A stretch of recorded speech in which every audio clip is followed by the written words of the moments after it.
Bienvenue sur la chaîne Pièces de Radio Complet. Pensez à vous abonner pour ne pas rater les épisodes prochains. C'est Jack Carter qui vous parle. Le nouvel exploit de mon oncle Nick Carter que je vais vous raconter a eu lieu en juillet 1911 à Chicago, au bord du lac Michigan. Figurez-vous que Nick, Patsy et moi, nous avions dû venir dans la capitale du corned beef pour témoigner dans le procès d'une bande de perceurs de coffre-fort que nous avions arrêtés à New York. Or, le matin du jour où nous devions repartir, voilà que le téléphone se met à sonner à 10 heures juste dans le bureau de M. Archibald Finlay, entrepreneur de travaux publics. Allô? J'écoute. Oui, monsieur. Il n'est pas encore arrivé. Il devrait être là, je l'attends d'une minute à l'autre. Ah bon, entendu. Je lui ferai la commission. Au revoir, monsieur.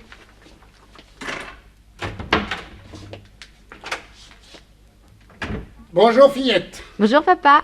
Tu as bien dormi? Cela fait 61 ans que je dors comme une marmotte, ma petite fille. Pourquoi voudrais-tu qu'à mon âge je me mette à changer? Y a-t-il du courrier? Oui, mais rien de particulier, je répondrai. Je viens de recevoir un coup de téléphone de la Western Petroleum. Oui. Qu'est-ce qu'il y a? Tout va bien, j'espère. Il prépare le conseil d'administration de mercredi. Oui. Ils sont toujours bien d'accord pour que je fasse moi-même mon exposé à cette bande d'imbéciles qui ne comprennent jamais rien. Oui, je tiens essentiellement à leur faire moi-même mes propositions et à répondre directement aux objections. C'est justement pour ça qu'ils veulent te voir tout de suite. Le président est là jusqu'à 11h30. Il aimerait bavarder avec toi. Il voudrait beaucoup que le contrat soit passé à notre société. Bon, alors j'y vais. Quelle heure est-il? 10h05. Oui, prépare-moi vite mes dossiers. Les voilà. Tu es la secrétaire la plus épatante que j'ai jamais su. Il manque encore le chiffre laissé en blanc à la cote 23. Demande à Ferguson de me le calculer tout de suite. Tu me le téléphoneras. Entendu. Après, tu reviens au bureau? Non, je te retrouve à la maison. D'accord. Je saute dans un fiacre. À tout à l'heure. À tout à l'heure. Bonjour, monsieur Finlay. Bonjour, Brown. Beau temps ce matin. Ah oui, monsieur Finlay. Vous voulez que je vous appelle un fiacre? Ce n'est pas la peine, en voilà un, merci. Hep, cocher. Oh! Conduisez-moi à la Western Petroleum, 23 Adam Street. Bien, monsieur. Yep.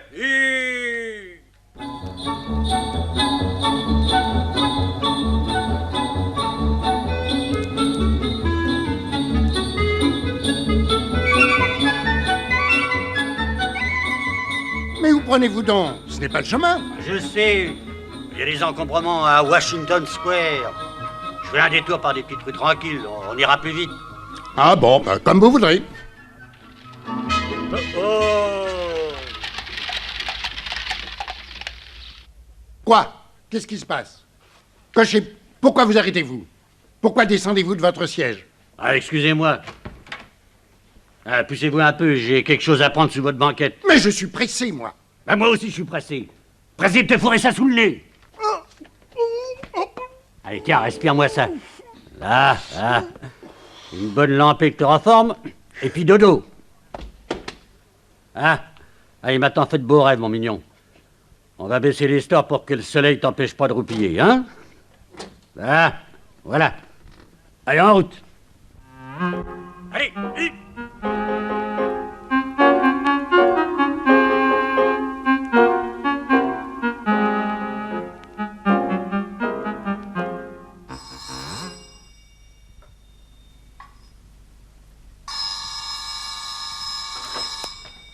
Allô? Allô? La Western Petroleum? Oui, madame. Je voudrais parler à monsieur Finlay, s'il vous plaît. Monsieur Finlay? Qui il demande? Sa fille. Ah, bonjour, mademoiselle. C'est Barker. Bonjour, monsieur Barker. Mon père est là? Non, il devait venir. Mais naturellement. Il a reçu un coup de téléphone de chez vous. Vous m'étonnez. C'est bien de chez vous qu'on a téléphoné pour qu'il vienne d'urgence. Non, ces messieurs ne sont pas là. On m'a dit que votre président l'attendait. Le président, il est à Detroit. Il ne reviendra que mercredi matin pour le conseil d'administration. D'ailleurs, ce jour-là, on compte bien sur monsieur Finlay. Mais alors que signifie ce coup de téléphone? Bon, un mauvais plaisant, probablement. Je ne trouve pas ça drôle. Oh, je suis même très inquiète. Il est 11h15. N'importe comment, mon père aurait dû passer chez vous.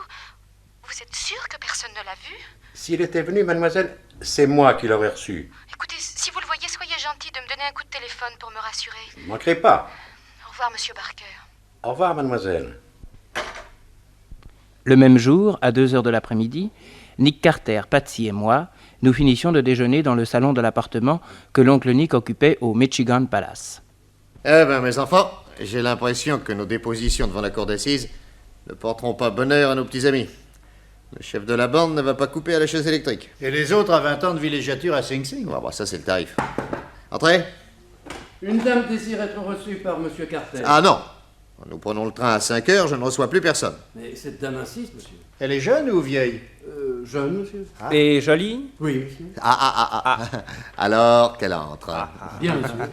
Bon, alors vous, mes enfants, vous allez finir votre café dans la chambre à côté, n'est-ce pas? Si, allez. Enfin, voyons. Bonjour, mademoiselle. Bonjour, Monsieur Carter. Je suis Agnès Finlay. Je viens vous voir de la part de Monsieur Furnivall, le chef de la police de Chicago. Soyez la bienvenue, mademoiselle. Veuillez vous asseoir. Alors, que puis-je faire pour vous? Mon père a disparu depuis ce matin 10h, Monsieur Carter, et je suis follement inquiète. Quelle heure est-il? 2h15, il n'y a que 4 heures. Croyez-vous qu'il y ait lieu de vous alarmer? Oh oui. Avez-vous téléphoné à tous les endroits où il était susceptible de se rendre? Mais oui, personne ne l'a vu. Alors je suis allée à la police. On a interrogé les commissariats, les hôpitaux. Aucune nouvelle de mon père nulle part. Voyez-vous une explication? Oh, pour moi, mon père a été kidnappé. Ah, kidnappé? Oui. Je viens vous demander de faire l'impossible pour le retrouver. D'abord, mademoiselle, j'habite New York. Et je reprends le train de 5 heures. Et puis cette affaire est du ressort de la police locale. Je me suis adressée à elle. Et c'est précisément le chef, M. Furnivall, qui m'a dit « Nous avons la chance qu'à cette heure-ci, Nick Carter soit encore à Chicago. Lui et son équipe font des merveilles dans des affaires de ce genre. Ils sont 1000 fois plus efficaces que nous. Allez le voir de ma part, au Michigan Palace. S'il veut bien s'occuper de vous, il réussira dans le minimum de temps, j'en suis sûre. » Alors, si la police officielle est d'accord, je ne vois plus d'objection de principe. Mais encore faudrait-il que je connaisse l'affaire en détail. Que s'est-il passé? Voilà. Je suis la secrétaire particulière de mon père, Archibald Finlay, qui possède une des plus grosses entreprises de travaux publics des États-Unis. J'ai reçu pour lui ce matin à 10h un coup de téléphone émanant soi-disant de la Western Petroleum et le convoquant de toute urgence.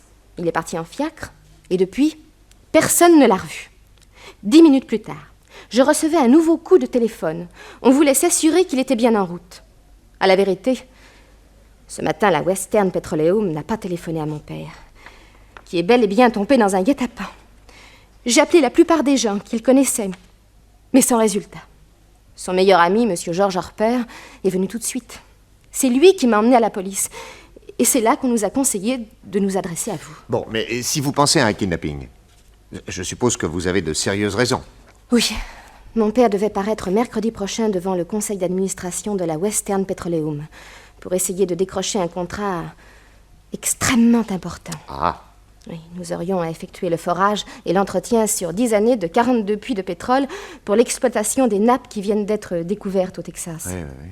Il s'agit d'une affaire de plusieurs centaines de millions de dollars. Oula. La lutte avec la concurrence a été féroce. Et nous restons seulement 2 en ligne. La société de M. Harper et la nôtre. La décision, qui ne peut plus être remise maintenant, sera prise définitivement mercredi matin. Et vous soupçonneriez M. Harper, le meilleur ami de votre père, de l'avoir kidnappé pour rester seul et décrocher le contrat? Lui, non. Son fils, oui. M. Harper a un fils? Jérôme. Et celui-là, je le crois capable de tout. Oh, comment? Pour enlever une affaire? Pour se venger de nous. Se venger de vous? Jérôme m'a demandé un mariage. Mon père et moi, nous l'avons mis à la porte. Parce que? D'abord parce que ce n'est pas un garçon avec qui j'aurais jamais pensé faire ma vie. Ensuite, moralement, c'est un monsieur peu intéressant qui a eu affaire plusieurs fois avec la police pour des histoires louches. Oui. Le pauvre père a eu beaucoup de chagrin. Et il a très bien compris que pour rien au monde, nous ne voulions de son fils dans notre famille.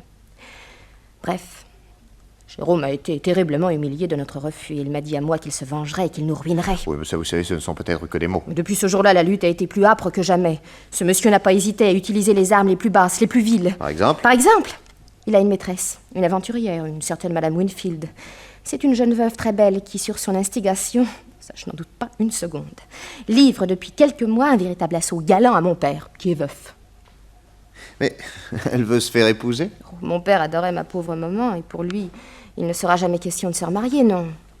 C'est pas ça que je crains, mais il a beau se défendre. Papa ne laisse pas d'être sérieusement troublé par cette créature qui n'a visiblement qu'un but, le détourner de ses affaires et affaiblir sa volonté, le ruiner dans l'acception la plus totale du mot. Mais en supposant que Jérôme Harper ait organisé un enlèvement de votre père, vous pensez que cette Madame Winfield aurait pu y jouer un rôle? Oh, c'est infiniment probable. Et d'autre part, si votre père ne se présente pas mercredi devant le conseil d'administration de la Western, croyez-vous que le contrat sera passé à la société Harper? Sans aucun doute. Et les Harper sont capables d'assumer les charges d'une affaire aussi lourde? Oh, absolument. Le père a dépassé la soixantaine. Il ne voit plus les affaires que de loin. Mais il a transmis ses pouvoirs à Jérôme, qui, ça, il faut le reconnaître. Et d'une intelligence remarquable. Une intelligence dénuée d'ailleurs de scrupules, ce qui facilite les choses en bien des cas. Il a pris des intérêts dans des activités les plus diverses. Il s'occupe même d'affaires maritimes. En ce moment, il se passionne pour le renflouement d'une goélette au large du port de Chicago, à 1 kilomètre derrière la digue. On dit même qu'il a inventé une nouvelle cloche de plongée dont il est très fier. Ah. Quelle est l'adresse de la société Harper? 12 avenue Franklin. Bon. Le domicile personnel de ces messieurs? 47 Lincoln Park. Oui. Le père et le fils habitent là, un très bel hôtel particulier. Bon. Savez-vous où demeure Madame Winfield? 14 Morgan Park. Parfait. Pourriez-vous me donner une photo de votre père? Oui. Voilà. Merci. Je ne pense pas que vous en ayez également une de cette dame. Si, j'ai trouvé celle-ci dans le bureau de papa. Je vous l'ai apportée. Vous pensez à tout. L'adresse de votre bureau? 14 Washington Street. Bien. Mes collaborateurs et moi, mademoiselle, nous allons nous occuper immédiatement de cette affaire. Oh, merci, monsieur Carter. Inutile de vous dire que j'accepte d'avance vos conditions. Oui, bon, ça, on en parlera plus tard, hein? Après, si je réussis.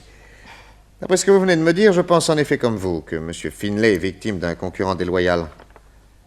Ah, dites-moi, croyez-vous le père de connivence avec le fils? Monsieur Harper est un ami d'enfance de papa.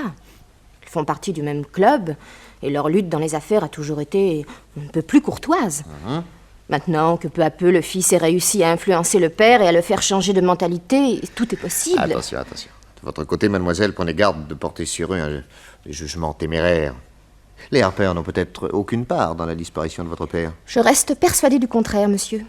Jérôme Harper attaque ses ennemis comme le font encore quelquefois les Indiens Apaches. Je ne vois qu'une solution, le descendre de cheval à la manière de Buffalo Bill. Eh bien, nous allons étudier cette éventualité, mademoiselle.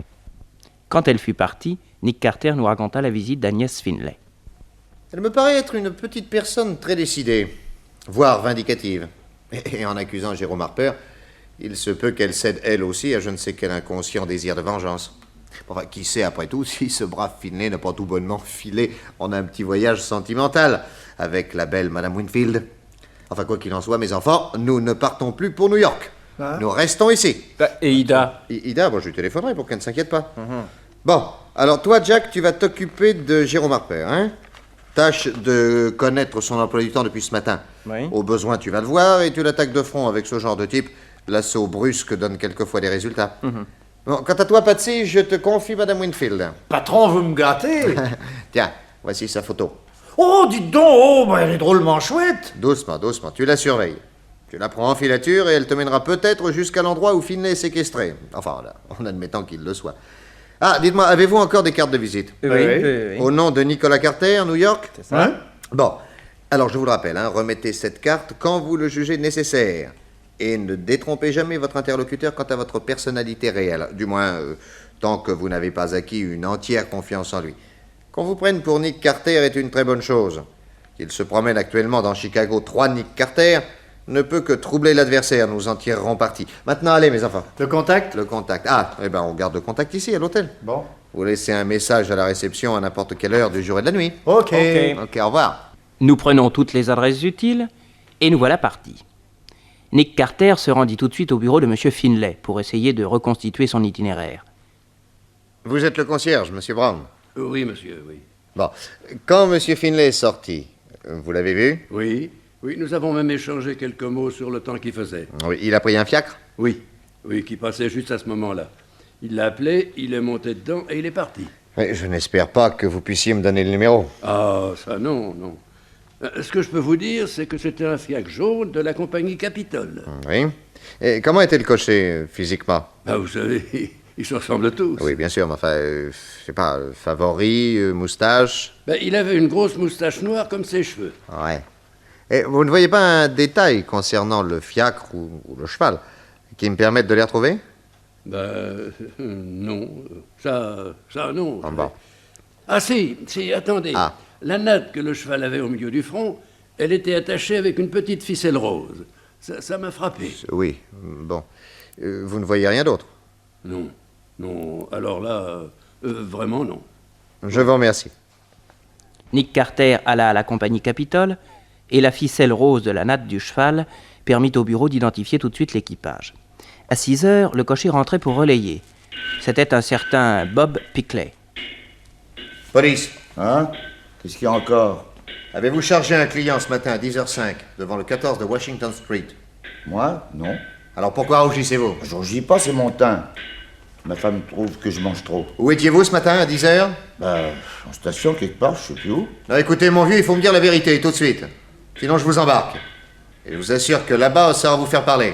Oh, et puis après tout, zut, hein, j'ai tué personne, moi. Je veux bien vous dire où j'étais à 10h, mais à condition qu'ici, à la direction, il n'en sache rien, il me flanquera à la porte. Alors, je vous écoute. Eh bien, à 10h, j'étais en train de m'enfiler des whisky au drugstore du coin de la 37e rue et de Norwood Park. En quelle année? Un monsieur m'a arrêté vers 10h moins le quart. Oh, un joyeux luron, ça, je vous pouvez le croire. Et il m'a dit, j'ai un ami qui se marie à 10h15, $50 pour vous si vous me prêtez votre cheval, votre voiture et votre chapeau.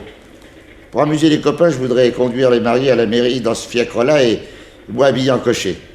Oh, c'était pas méchant, hein. Enfin, vous ne me connaissez pas, du moins. Du moment qu'il s'agit de faire rigoler les gens, moi, je suis toujours là. Oh, petite, $50, ça se trouve pas sous le pas d'un cheval de fiacre. Alors, je lui ai prêté la voiture, ma bichette et mon chapeau. 3 quarts d'heure après, il revenait, il me rendait le tout impeccable. C'était un type avec des cheveux et une grosse moustache noire. Eh oui, comment vous le savez? Ah. Et il s'est juste absenté 3 quarts d'heure. Oui. Pas plus. Non? Mais pourquoi vous me demandez tout ça? Il y a quelque chose qui va pas? Ne recommencez jamais ce que vous avez fait ce matin.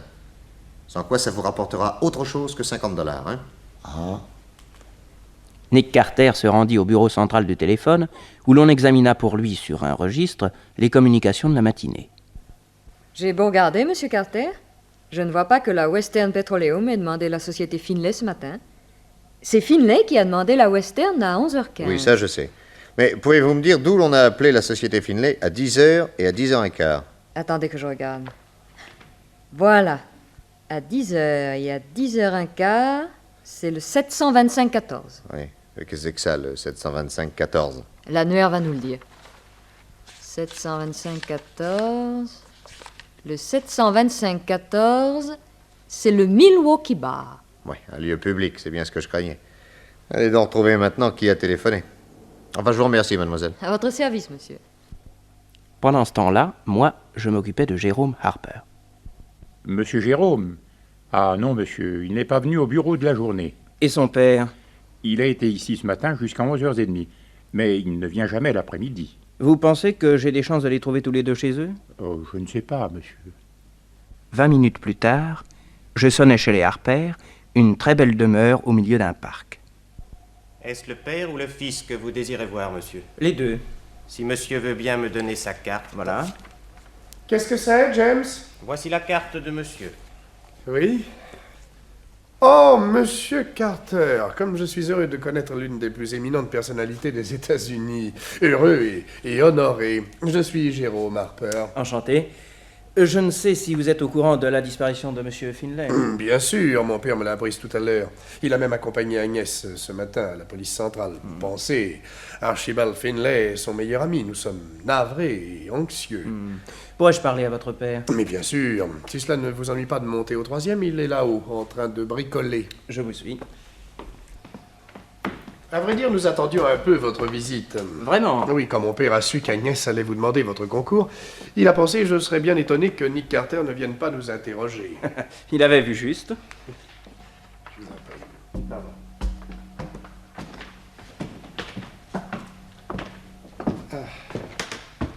Nous voici au 3e. Eh bien, si vous voulez entrer dans ce petit salon. Pardon. Voilà, mon père vient tout de suite. Il y avait des magazines sur une table. Je me mis à les feuilleter. Au bout de 10 minutes, le vieux monsieur Harper n'était pas encore là.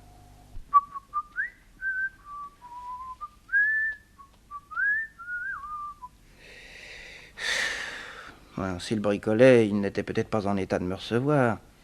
Il sera allé se faire une beauté. Ah, gentil ce petit salon. Une belle moquette, mur tendu de soie bleue, fichtre. Ouais. Ces doubles rideaux, pourquoi sont-ils fermés? À 4 heures, en plein mois de juin? Oh, on n'aime pas le soleil dans cette maison. Tiens, derrière les rideaux, il n'y a pas de fenêtre. Ou plutôt si, il y en avait une. Mais on a enlevé les carreaux et on l'a muré, entièrement muré. Ça, c'est curieux. Ah ça, il est bien gentil, le vieux monsieur, mais je ne vais pas l'attendre ici toute ma vie. Il m'a peut-être oublié. Bon, allons un peu voir. Quoi? La poignée de la porte tourne à vide. Ah, je t'en fiche. Mais mon petit Jacques, est-ce que tu ne serais pas tout simplement prisonnier? Pas d'autre porte, pas d'autre fenêtre, aucune issue. Ah, parbleu, je me suis fait prendre comme un rat, comme le dernier des conscrits. Ah, les salauds! Ouvrez! Ouvrez! Ouvrez! Si ça se trouve, ils ne m'entendent même pas. Tiens, qu'est-ce qu'il y a remué? C'est ce truc-là dans le mur? Oh, du thé, du lait, du sucre, du pain, du beurre et de la confiture. Ah, j'ai compris. C'est un tour comme aux portes des couvents ou des cellules de moines. On met la nourriture, on tourne et ça passe de l'autre côté sans qu'on puisse se voir ou se parler. Eh ben, si on m'avait dit que j'allais entrer en religion... Monsieur Carter. Quoi? Qui m'appelle? Moi, Jérôme Harper. Où êtes-vous? D'où me parlez-vous? Il y a un petit rectangle dans le mur à droite de la bibliothèque. Un petit rectangle recouvert d'une grille en cuivre, comme une bouche de chaleur. Ah oui, oui, je vois, oui. Approchez-vous. Ainsi, monsieur Harper, je suis votre prisonnier. Hélas, oui, monsieur Carter, et vous m'envoyez navré. Très jolie, votre petite installation. N'est-ce pas? Oh, ne croyez pas qu'elle ait été réalisée à votre intention, non. Je suis rapide, mais pas à ce point-là, tout de même. Non, j'ai fait installer cette pièce pour le frère de mon père qui habitait avec nous. Il est mort, oui, le pauvre homme. Il était sujet à des crises de folie furieuse, alors on l'enfermait là jusqu'à ce qu'il soit calmé. Les murs sont capitonnés. Il ne pouvait donc pas se faire de mal et nous n'entendions pas ses cris, ce qui était bien agréable. Et vous me faites profiter de l'installation. C'est très aimable à vous. Je veux espérer que votre subtile intelligence ne sera pas troublée à l'idée que vous êtes enfermé dans un cabanon de fous. Je l'espère comme vous, cher monsieur. Alors, je vois que vous prenez la chose du bon côté. Quand on n'a pas ce que l'on aime, il faut aimer ce que l'on a. Je ferai au mieux pour adoucir votre captivité, monsieur Carter. Et je vous retiendrai, enfin, que quelques jours. Après quoi, nous engagerons des pourparlers sur les conditions de votre libération. Nous nous entendrons certainement. Sinon, je me verrai obligé de vous transporter ailleurs. Et, cette fois, pour des années. En attendant ces ultimes conversations, veuillez alléger ce tour du plateau à thé. Vous aimez le thé? Comme si mon père était né à Ceylan et ma mère en Chine. Vous auriez peut-être préféré du citron. Pensez-vous? Non, le lait contient du calcium, voyons. Bon. À propos, je vais vous demander si ce n'est pas abusé de votre complaisance. Je n'ai plus un seul cigare. Oh, mais comme je vous remercie de me le dire aussi simplement. Permettez que je fasse pivoter ce tour. Voilà, comme ceci. Je pense que vous apprécierez ces Havanes, je ne fume que cela. Et j'y joins un flacon de whisky. 1000 grâces. Vous trouverez dans la bibliothèque de fort bons livres et un lit divan qui faisait d'ailleurs les délices de mon oncle. Je ne vous cache pas que je vais me coucher tout de suite. Bien. Oui, j'ai beaucoup de sommeil à rattraper. C'est l'occasion ou jamais. Alors, bonne nuit. Merci. Alors, pour la toilette, vous trouverez tout ce qu'il faut derrière ce paravent. Puis-je émettre un dernier vœu? Mais je vous en prie. Pourrait-on me réveiller demain matin à 7 heures? Certainement. Pour... Ma culture physique. Ah, ce sera fait. Bonsoir, monsieur Carter. Je ne mets pas mes chaussures à la porte. Oh, inutile. Bandit. Si tu crois que je vais moisir ici... Bon, voyons, par où filer? Pas de trou à la serrure. Impossible d'essayer de l'ouvrir. Quant à la porte... N'y touchez pas, elle est blindée. Bon. Et partout ailleurs, il n'y a que des murs. Ah, évidemment, là-haut dans le coin, ça doit être une arrivée d'air, une cheminée d'aération. Il ne voulait tout de même pas étouffer le tonton.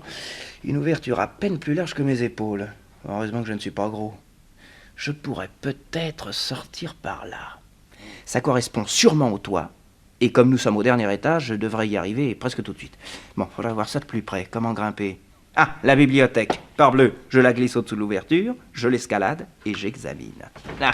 Oh. Oh. Ah, c'est lourd. Oh. Encore 10 cm et ça ira. Ah. Là. Là. Maintenant, une chaise pour grimper dessus. Et hop là. Voyons un peu ça. Ah, j'aperçois du jour, ça ira. Je pourrais passer. Et l'embêtement, c'est qu'il y a 4 barreaux. Ils sont solides, les bougres. Bon, eh ben mon petit Jack, puisque ton amphitryon croit que tu dors et que les murs sont capitonnés, tu déplies la lime de ton couteau de poche et tu uses les barreaux. Vas-y gaiement.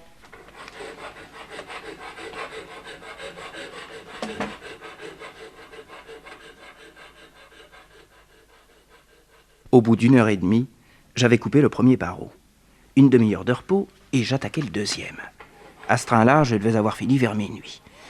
Un peu avant 1 heure du matin, les 4 barreaux étaient coupés. Alors, je me glissais sur le dos dans la cheminée d'aération et je me poussais vers le haut en prenant appui avec les pieds sur le dessus de la bibliothèque.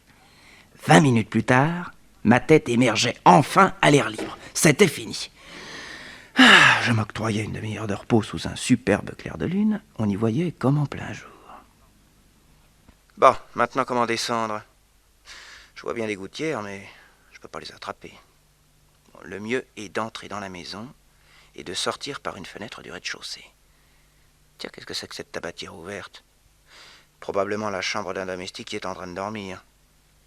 Je m'approche doucement, j'entends quelqu'un ronfler. Une bonne, probablement. Alors, avec précaution, je me glisse dans la chambre et j'ouvre la porte qui grince. Au secours! Au voleur! À l'assassin! Qu'est-ce qu'il y a? J'ai vu un homme! Il est passé par ma chambre! Arrêtez-le! Il est dans le couloir! La lumière s'allume. Alors je saisis un vase sur une console et je le jette sur la lampe électrique. Nuit noire.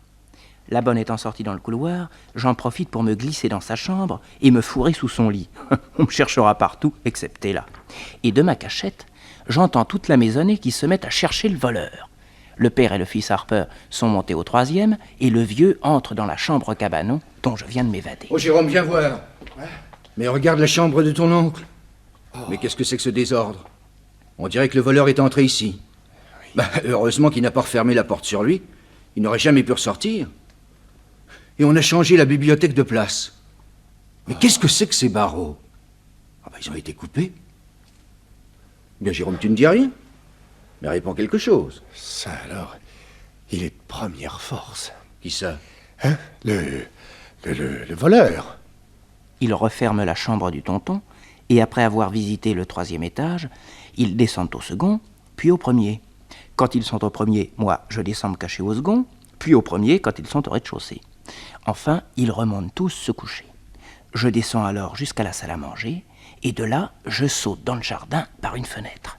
Le mur du parc à escalader, et me voilà enfin libre. De retour à l'hôtel, je raconte mon aventure à l'oncle Nick. Bravo, Jack. Il n'y a plus qu'à arrêter Jérôme Harper. Le père, lui, n'est pas dans le coup. Non, si nous arrêtons Jérôme, il ne parlera pas. C'est en le laissant liberté que nous avons le plus de chances de savoir où il séquestre le vieux Finlay. Tiens, regarde ce plan de Chicago. C'est ici exactement que le faux cocher a pris le fiacre et qu'il l'a rapporté 3/4 d'heure plus tard. J'ai donc tracé autour de ce point un cercle dont le diamètre représente la distance qu'on peut parcourir en 3/4 d'heure aller et retour. Regarde ici. Le cercle touche la digue au bout du port. Tu sais ce que je crois? Non. Jérôme Harper retient prisonnier Archibald Finlay dans son renfloueur d'épave. Dans le bateau? Oui. À 1 kilomètre au large de la digue? Oui. Allons tout de suite faire une reconnaissance de ce côté-là. Bon, allons. Pas de nouvelles de Patsy? Non. Non, ça commence même à m'inquiéter. Eh bien, moi, mes chers amis, je vais vous dire tout de suite ce qui était arrivé à Patsy. En nous quittant, il va se poster en faction devant l'immeuble de la belle Madame Winfield. Après 2 heures d'attente, il voit enfin sortir une femme ravissante. D'après la photo, c'est bien la maîtresse de Jérôme Harper. Il la suit, elle prend un fiacre, il prend un fiacre, elle descend au port et monte dans un tramway à chevaux. Patsy bondit dans le tram. Arrivée à Auburn, elle prend un autre fiacre et se fait conduire à Lawndale. Patsy toujours derrière elle, bien entendu. Enfin, elle fait 200 mètres à pied, entre dans une impasse et pénètre au fond dans une maison blanche, avec sur ses talons Patsy qui s'approche pour lire discrètement la plaque de cuivre fixée sur la porte. Clinique psychiatrique. Ça alors, c'est pas bête. Je parie qu'ils ont fait enfermer le vieux là-dedans. Parbleu, vous voulez vous débarrasser d'un gars pendant quelques jours, vous dites qu'il est fou et qu'il faut le mettre en observation. On l'enferme et le tour est joué. Maintenant, il s'agit d'essayer de voir si le vieux Finlay est à l'intérieur. Pendant ce temps-là, Madame Winfield était reçue par le docteur Cooper. Que puis-je faire pour vous, madame? Nous avons un ami commun, docteur. Jérôme Harper. Ah, mais oui, comment va-t-il? Je suis chargé de vous transmettre ses amitiés. C'est lui qui m'a conseillé de venir vous conter mes soucis. Qu'est-ce qui ne va pas? Mon mari. Ah. Oui, ces derniers temps, il a eu des ennuis d'affaires assez graves.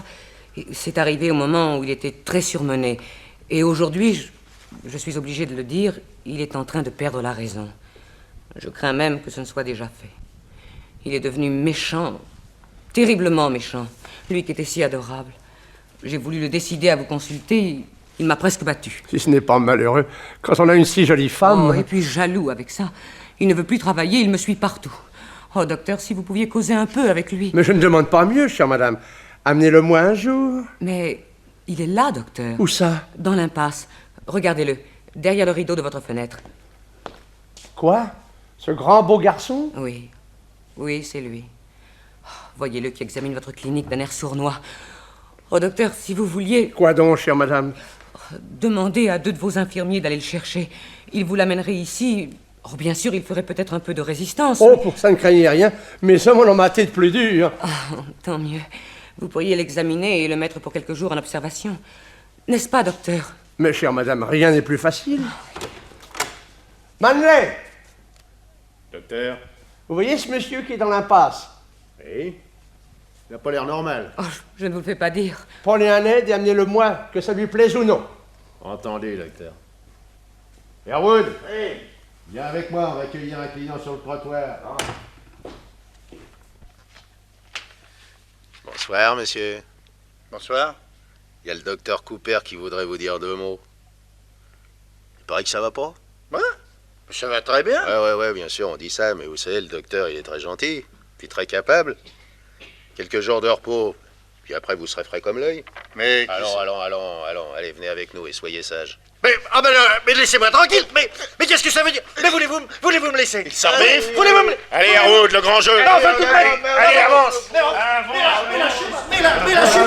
Mais lâchez-moi. Là le malade, docteur. Mais je ne suis pas fou. Je ne suis pas fou, je me plaindrai. C'est une erreur. Voulez-vous me lâcher ou je vous mords? Aïe. Il m'a mordu. Dans une chambre capitanée, vite. Enfermez-le dans une chambre capitanée.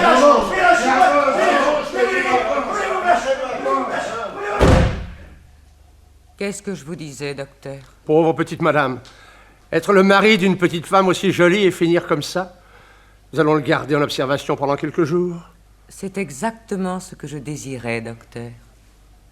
À 2 heures du matin, Nick Carter et moi, nous ramions en direction du bateau de renflouement de la société Harper, qui se trouvait effectivement à 1 kilomètre de la digue. Regarde le bateau. À cette heure-ci, tous les hommes sont revenus à terre. Pourtant, il y a quelque chose de curieux. Quoi donc?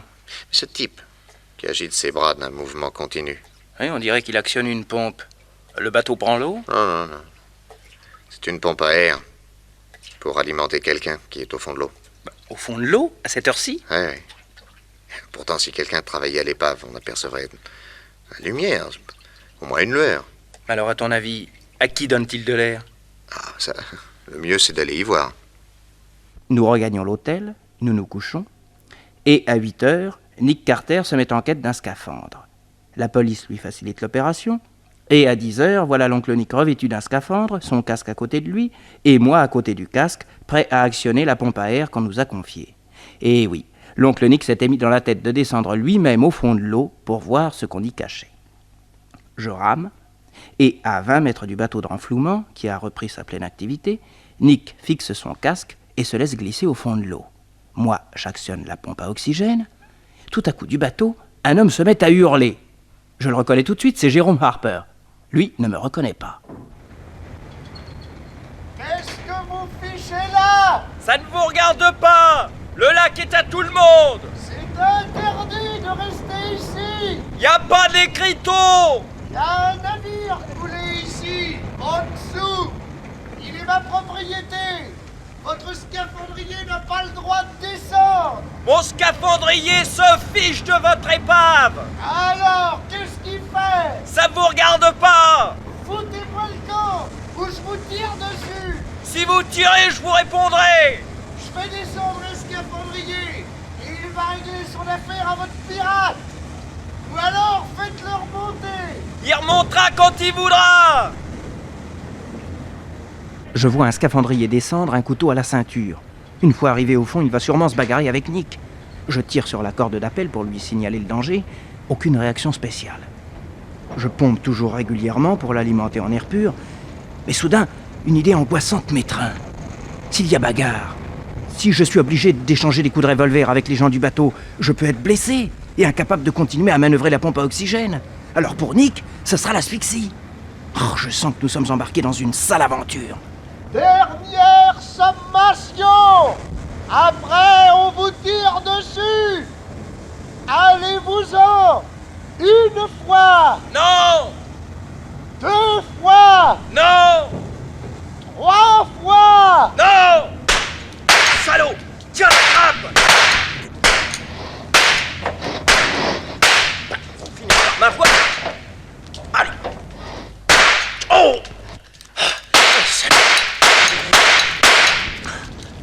Nick, je peux plus lui envoyer d'air pur. La pompe, je peux plus. Nick va mourir asphyxié. Au secours! Au secours!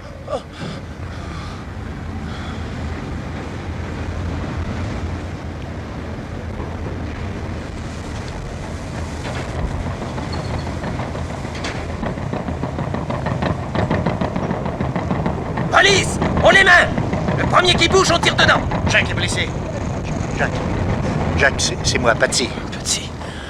Nick est au fond de l'eau. Il va mourir. Allez, actionnez la pompe! Vite! Et vous autres, hissez le filin! Un homme est au fond! Nick fut remonté. Il était affreusement pâle. On lui ôta son casque et peu à peu, il reprit des couleurs. Archibald Finlay est au fond. Je l'ai vu. Noyé? Non. Non, Harper l'a enfermé dans une cloche à plonger qu'il a immergé. Il y a un malin qui aurait pu découvrir le pauvre homme dans une pareille retraite. Mais le malin, ça a été toi, oncle Nick. Lieutenant, vous pouvez arrêter Jérôme Harper, mais je vous en prie, faites vite remonter la cloche à plonger. À son âge, M. Finlay a dû mal supporter cette captivité.